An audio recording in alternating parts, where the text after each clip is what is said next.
d'entrée. Petite mais costaud.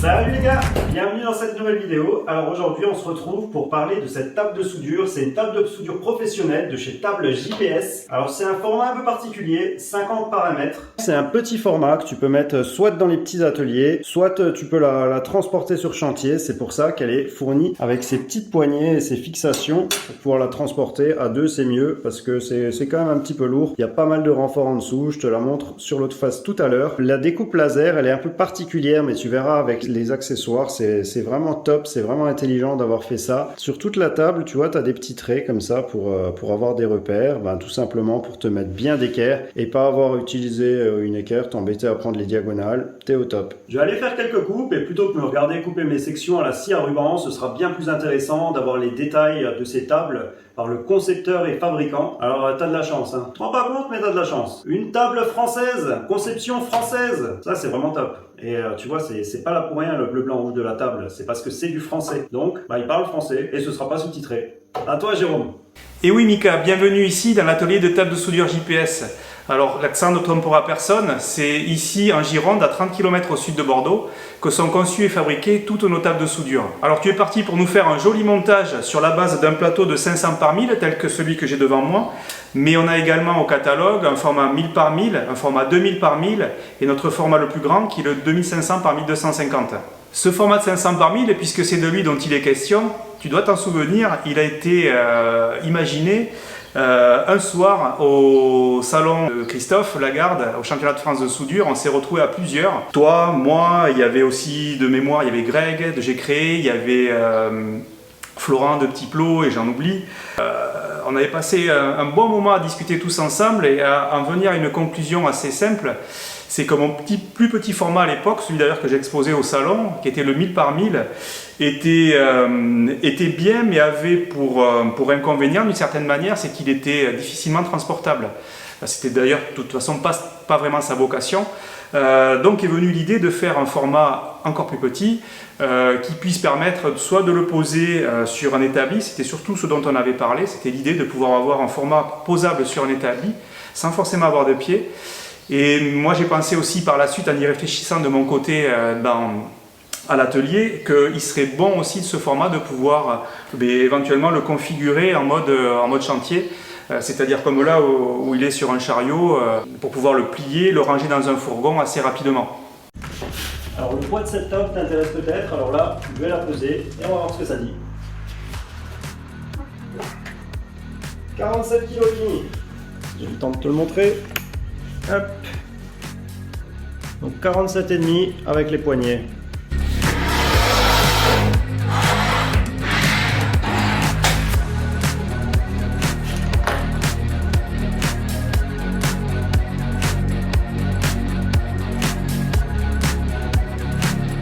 Le petit pointeau automatique, je sais, j'en parle souvent, mais moi je trouve ça vraiment pratique. Pas besoin d'avoir tes deux mains, de taper. Ça fait pas trop de bruit, mais ça tape quand même.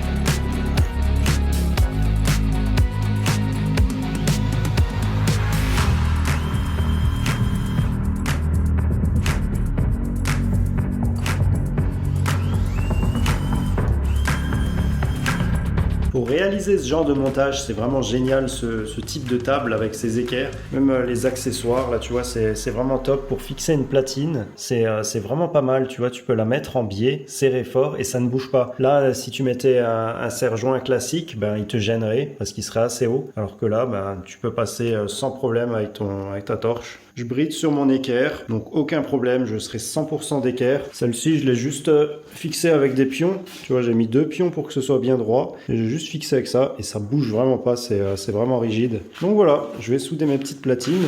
C'est vraiment plaisant de travailler sur une surface aussi plane, des équerres parfaites. Parce que oui, moi j'avais fait la mienne, je l'avais faite au mieux et j'ai utilisé de la tôle noire qui est pas rectifiée, donc je l'ai rectifiée grossièrement à la main, mais voilà, t'es jamais parfait. Alors que là, bah, t'es vraiment au top. J'ai vérifié la planéité, elle est vraiment nickel.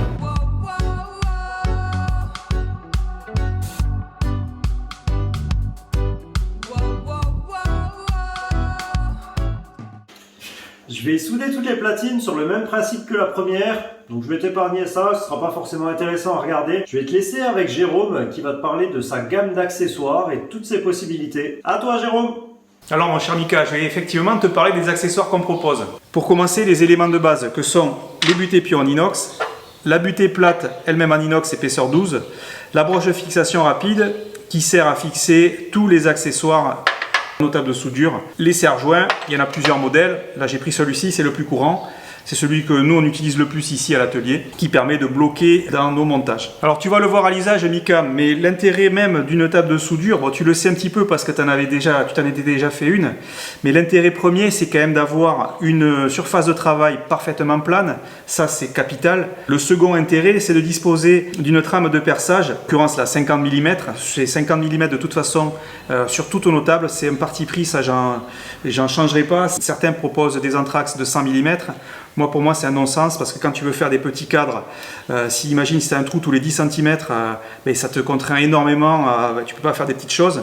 Alors que là, avec des anthrax de 50, imagine, tu peux faire des cadres miniatures, quoi. Alors, c'est pas tous les jours, tu vas me dire, que tu fais des tout petits cadres, mais le jour où tu en as besoin, tu es bien content. Alors, c'est pas forcément non plus faire que des petits cadres, mais c'est quand tu as, par exemple, je dis n'importe quoi, sur un tube comme ça, une patte, admettons celle-là au hasard, à centrer, à positionner perpendiculairement, voilà, là tu peux le faire. L'intérêt donc d'avoir cette trame de perçage, c'est un petit peu comme je viens de le montrer, en disposant des pions de façon là par exemple perpendiculaire, d'obtenir en positionnant des tubes directement les perpendiculaires. Après on met en place un serre-joint, j'en ai pris qu'un, mais imaginez bien sûr vous en mettez un deuxième ici, ça bloque, là on est parfaitement perpendiculaire, il n'y a plus qu'à souder, pendant la soudure ça bouge pas, ça limite énormément les phénomènes de retrait et c'est un gain de temps énorme, tu le verras, ça change la vie clairement, quoi.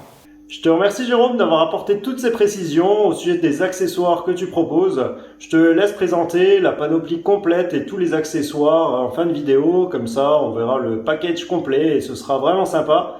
En attendant, je vais te montrer tout ce que j'ai prévu en rangement en dessous de la table. J'ai préféré faire le choix d'utiliser une servante plutôt que d'acheter des coulisses de tiroirs. Déjà les coulisses de tiroirs c'est relativement cher et faire des tiroirs, les modeler, ça m'aurait pris beaucoup de temps. Donc là je serai bien, les dimensions me conviennent. La servante est vraiment pas mal. C'est une 7 tiroirs donc je pourrais déjà ranger pas mal de choses. Ici c'est des tiroirs de 50 mm.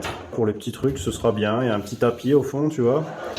Et c'est une sortie totale, ça c'est vraiment cool. Et ce qui est bien aussi, c'est que tu peux pas sortir plusieurs tiroirs par exemple ensemble. C'est tout simplement pour sécuriser. Parce que si tu ouvrais plusieurs tiroirs en même temps, si tu as du poids dedans, ça risquerait de se casser la gueule en avant et c'est vraiment pas le but. Donc c'est pas mal d'avoir pensé à ça. Donc ici c'est des tiroirs de 100 mm, donc c'est relativement bien.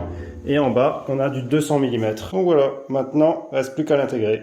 La servante, je la trouve relativement pratique. Comme dit, c'est des tiroirs à sortie totale, donc ça c'est vraiment pas mal. Donc bien sûr des coulisses à billes.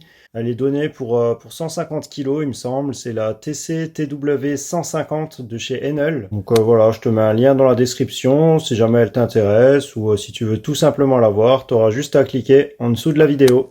J'ai terminé mes pieds, donc j'ai soudé les platines au-dessus et en dessous, j'ai tout dégraissé avec un dégraissant métaux, c'est important, moi je passe toujours 2 couches de nettoyage, une couche d'abord pour dégrossir et une deuxième couche pour avoir vraiment le métal nickel pour que la peinture adhère bien. Alors j'ai fait une petite boulette ici, j'ai percé 8 trous, normalement 4 suffisent, l'anthrax entre les trous était bien par rapport au trou de la table, j'ai pas soudé mes platines dans le même sens, du coup ça me déportait mes pieds légèrement, mais voilà ça me plaisait pas, alors je les ai tous repercés pour être nickel. Et je vais peindre avec cette peinture Amérite, effet martelé bleu nuit. J'adore cette peinture. C'est celle que j'avais utilisée pour ma table de découpe plasma que j'avais fait, tu vois, avec le récupérateur. Si ça t'intéresse, je te mets un lien de la vidéo, comme ça tu pourras aller voir ça. Donc tu vois, j'ai un récupérateur ici. Hop. C'est vraiment top pour le plasma. J'ai utilisé de la Amérite aussi récemment pour le meuble de ma perceuse à colonne, tu vois. Et c'est du noir. Il va super bien aussi, mais j'ai une préférence pour le bleu. Donc tu vois, j'ai tout démonté pour voilà, vérifier que mes trous étaient bons, tout tombe bien. J'ai enlevé les roulettes et tous les casiers à l'intérieur.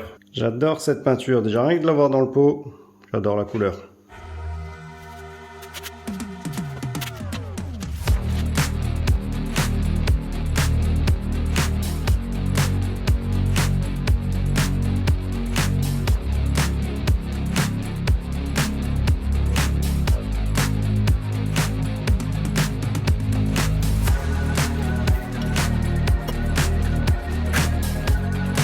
J'ai passé mes 2 couches de peinture. Franchement, le bleu nuit effet martelé, là, c'est vraiment ma préférée. J'adore l'effet, j'adore le rendu. Donc c'est vraiment sympa. Je sais pas ce que t'en penses, mais moi j'aime beaucoup.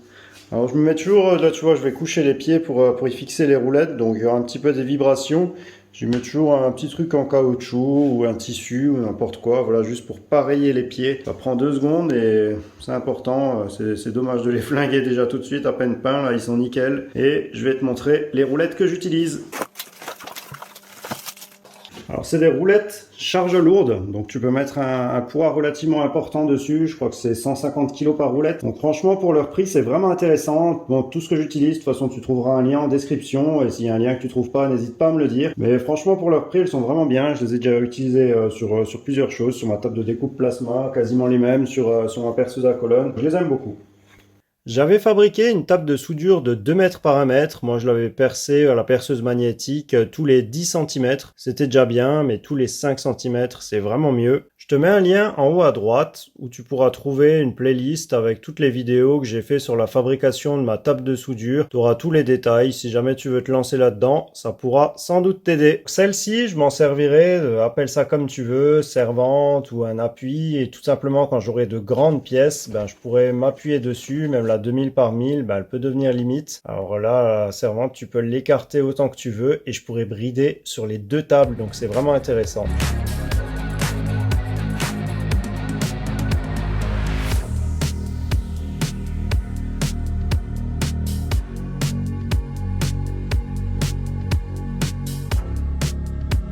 Bon, regardez un mec qui met des vis, ça va 5 minutes, alors je vais te laisser avec Jérôme, il va te montrer un petit peu le procédé de fabrication et je pense que ce sera plus sympa. Alors, je ne sais pas si ça sera plus sympa, Mika, mais je vais quand même essayer de t'expliquer comment sont conçues nos tables de soudure. Je t'explique. Le principe, en fait, il est basé sur le concept de l'IPN. Je m'explique encore, c'est-à-dire que ce qui fait la rigidité et la planalité d'un IPN, c'est pas vraiment l'épaisseur, à proprement parler, c'est la position et surtout la hauteur de son âme. Nos tables, elles sont conçues sous le même principe. Tu vois, là, tu as des renforts qui sont croisillonnés dans les 2 sens, tu en as un tous les 25 cm, et c'est ça, typiquement, qui fait la rigidité et la planité de nos plateaux. Alors ici, Mika, on est sur une hauteur de flanc de 156 mm exactement, 150 de renfort plus 6 mm de plateau. L'ensemble des plateaux est assemblé, ce qu'on appelle des tenons mortaises, c'est-à-dire qu'il y a des petits tétons comme ça qu'on vient ensuite nous souder au TIG. Pourquoi le TIG? Parce que grâce au TIG, on est sur la fusion, il n'y a pas de mauvaise surprise, il n'y a pas de phénomène de collage avec le TIG, on voit ce qu'on fait quand la soudure est belle. C'est que c'est bien soudé.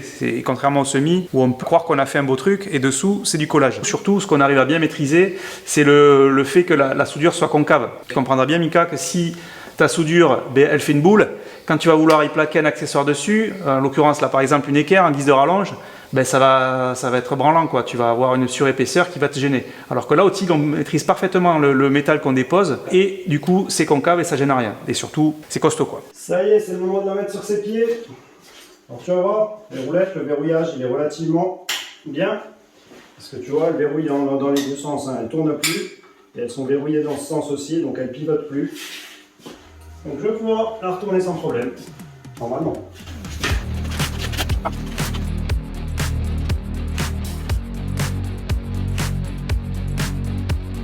Travailler les cuisses.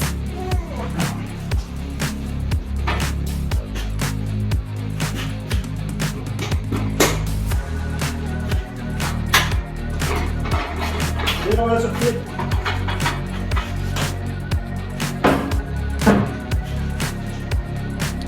Pas beau ça? Pile poil.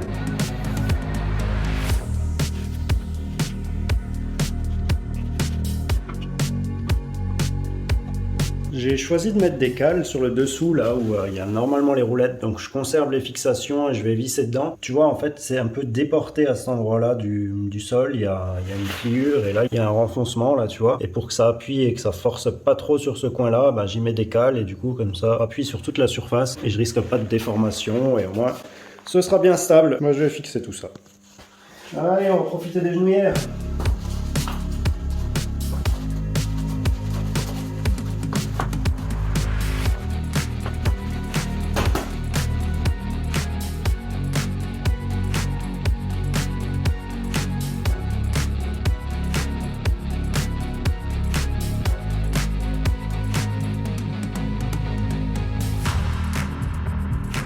En fait, tu vois, c'est la partie à l'arrière là, des tiroirs qui te sert à déjà le verrouiller et à ce que tu puisses pas ouvrir plusieurs tiroirs à la fois, comme je le disais, pour sécuriser, pour pas que ça bascule. Je vais te montrer un petit peu le système. J'ai mis la clé, comme ça tu vois un peu comment que ça fonctionne. C'est ce clapet là qui vient verrouiller le tiroir. Tu vois, la partie là du tiroir, ça vient s'enclipper et verrouiller le tiroir pour qu'il puisse plus sortir. Et quand tu tires un tiroir, ça se met tout simplement de travers et puis tu peux plus tirer un autre tiroir, tu vois. Et là, tu as le système par clé qui peut l'actionner ou le désactionner aussi. Tu vois, là, quand c'est vert, c'est que tu peux ouvrir et quand c'est rouge, c'est fermé. Donc là, on est en position fermée et là, on ouvre. Et tu as une sécurité en bas sur le dessous. Si jamais tu perds la clé ou tu l'enfermes dedans, je sais pas, bah, tu peux ouvrir par le dessous. Donc c'est pratique.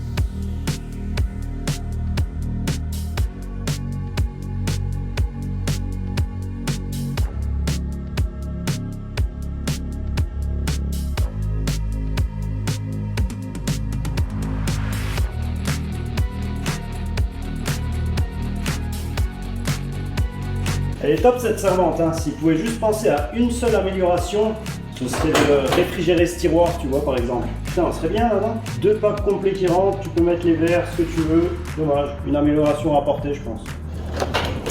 On va leur proposer. J'ai cintré un bout de fer plat avec ma cintreuse multifonction, je te la montre après, elle est terrible. Et je me suis fait un petit support à l'arrache comme ça, mais ça va très bien. Comme ça, tu peux mettre une couche complète à chaque fois. Et voilà, c'est maintenu dans les supports. Fer plat, c'est ça, tu vois, c'est du fer plat relativement fin. Voilà, je mets ça en place et je te montre. Tu vois, c'est juste pour mettre du spray anti-adhérent WD-40 que j'utilise régulièrement. Donc ici, il y a quand même un petit renfoncement, donc j'ai juste eu à faire ça et tu vois, ça peut pas sortir et tu peux le prendre facilement. Et ouais, tu veux voir la cintreuse multifonction. Elle est là. Non, j'ai tout plié dans l'étau, j'ai pas de cintreuse, donc tu peux tapoter au marteau et puis tu arrives à avoir un truc à peu près correct. Il n'y a pas besoin d'une grande précision, mais voilà, tu vois, c'est relativement bien. Je réussis à l'avoir vraiment bien droit, donc c'est nickel. Bon, parfois faire simple, c'est bien aussi, hein. Regarde. Ça, c'est la poignée de la servante, donc tu peux la mettre d'un côté ou de l'autre, c'est tout simplement pour la gripper, la tirer, voilà, ça va bien, c'est bien pratique, sauf que là, ça ne me sert plus, et en plus, ça ne passe plus de toute façon. Donc ce que je vais faire, je vais la couper, tu vois, je me suis déjà fait des repères, je vais la mettre plaquée comme elle est à l'origine, et je vais m'en servir en support de pincetto. Allez, un petit coup de scie à ruban. Et je te reprends. Et voilà, comme ça je les ai toujours à portée de main, juste sur le côté, tu vois, et là c'est pas gênant, il y a à peine celle-là qui dépasse un petit peu, et j'ai même encore de la place, tu vois. Je peux m'en racheter du coup. Commencer à faire un peu de rangement, c'est pas encore optimal. Et par exemple, tu vois, ces serre-joints, je pense qu'à terme je les mettrai sur le côté pour les avoir facilement, vraiment à portée de main. Un burin, brosse métallique, une mini Knipex, de quoi tracer, ça sert toujours. Ici, bon, j'ai pas encore grand chose, mais tu vois, j'ai prévu des mousses pour pouvoir organiser tout correctement et avoir tout vraiment de bien rangé, que ça ne bouge pas, parce que là, tu vois, tout, tu fermes, ça bouge.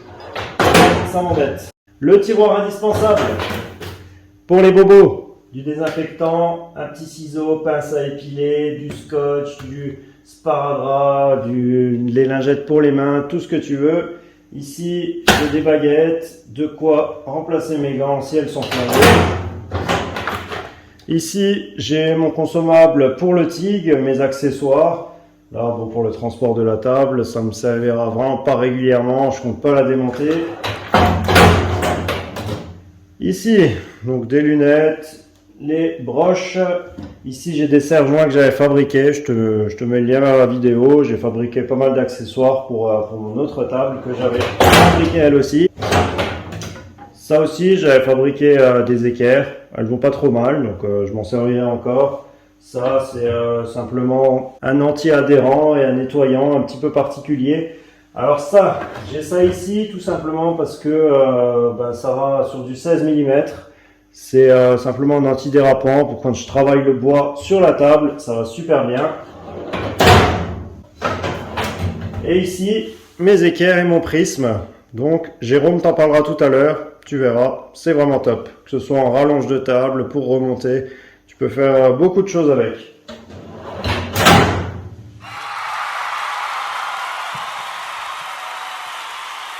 On a des équerres en 150 comme celle-ci, d'accord. On a des trapèzes en 150 également qui sont comme les équerres, mais avec une différence, c'est qu'il y a sur le sommet une plaque de reprise, d'accord. On a au-dessus des équerres en 300 de large, elles font toutes 150 de long et servent également de rallonge. Quand on les met en bout sur n'importe quel côté de nos tables, quel que soit le format de table, ça rallonge de 50 cm. Équerre en 300 au-dessus, là on a des prismes, alors on a deux formats de prismes, on a des prismes en 250 de long, des prismes en 500 qui sont je crois derrière, on a aussi des équerres en 50, voilà, en haut c'est notre stock de tables en 500 par 1000, telles que celle que tu as. On a ici des butées pure en inox, on a des butées angulaires qui permettent, comme le nom l'indique, de faire des angles qui ne sont pas des angles, on va dire, remarquables, pour ceux qui se rappellent de leur cours de maths. Un angle remarquable, c'est-à-dire c'est tous les angles 90, 45, voilà. Quand tu as des angles un petit peu à la con, pour parler clairement, ça c'est très pratique. Ça te permet en fait, en disposant une butée pion au centre, une broche de fixation, toujours pareil, sur la partie trop oblong en art de cercle, mais de te caler l'angle que tu veux. Moi j'avais créé ça à l'époque quand j'avais besoin de faire des limons d'escalier. On a souvent sur des angles un petit peu tordus, donc c'est bien pratique. On a des broches de fixation rapide, voilà, avec le fameux marquage qu'on le voit ici, hop, qui permet de positionner une fois que l'axe et la goupille sont dans le trou de la table, on voit plus la goupille, donc l'axe permet de visualiser la position de la goupille, de pouvoir l'orienter comme il faut et de la serrer. On a des serre-joints à fixation rapide, enfin serrage rapide pardon, on a des butées plates ici, on a des serre-joints là, des poignées pour les tables en bas, notre stock de spray qu'on lâche avec chaque table pour pouvoir les entretenir, et au-dessus des équerres multi-angles. Alors les équerres multi-angles qui ont, on va dire à peu près la même fonction que les butées angulaires, d'accord. Sauf que on a aussi déjà on a une surface d'appui qui est plus large quand on a besoin de travailler sur des tubes de grosse section. Je reviens à mon exemple d'escalier, un limon central avec un tube de 200 par 100, c'est quand même plus sympa de le mettre en appui sur une surface qui est un petit peu plus large. Voilà l'intérêt de la chose. Aussi là pour le coup on a à la fois le réglage avec un trou oblong arrondi comme sur les butées angulaires, mais on a aussi plusieurs perçages qui permettent de positionner l'équerre sur des angles de type 45, 30 degrés, 60 degrés, 90 bien sûr, enfin voilà, quelque chose d'assez complet, pareil qui peut également servir de rallonge. Cette vidéo touche à sa fin. Si jamais tu veux voir les détails des modifications que j'apporterai à ce projet, tu peux venir me rejoindre sur Instagram. Je partage un petit peu tout ce que je fais, les modifications de projet, les annulations de projet, ou voilà un petit peu tout ce que je fais, tout ce qui est en cours. Tu peux voir souvent plus de détails. Donc n'hésite pas à venir y faire un tour. Prochainement, j'aurai un projet un peu différent, mais toujours avec une table JPS, mais avec un modèle plus grand. Donc si jamais ça peut t'intéresser, n'hésite pas à t'abonner à ma chaîne YouTube ou à repasser tout simplement. Donc pour ma part, je te dis à bientôt et je te laisse avec Jérôme qui va donner le mot de la fin. À bientôt! Voilà Mika, je te laisse t'éclater avec ta table de soudure JPS. Quant à tous ceux qui nous regardent, si vous êtes intéressés, vous nous retrouvez sur www.tabledesoudure.com. Mes coordonnées sont dans la rubrique contact, vous n'hésitez pas, il y a mon numéro de téléphone si vous avez la moindre question. Je suis là pour vous répondre par texto, par messenger, ce que vous voulez, par pigeon si ça vous dit. Je suis là pour répondre à vos questions, j'y prends un vrai plaisir à chaque fois parce qu'à chaque fois je découvre un petit peu tout ce que vous faites aussi. Moi je suis un passionné de chaudronnerie avant tout, de soudure et de tout ce qui gravite autour. Donc ça sera un plaisir de vous renseigner et d'échanger. Mika, bonne utilisation de ta table. Moi, je vous laisse, j'ai de la soudure sur la table, c'est le cas de le dire. Je vous dis à très vite. Ciao!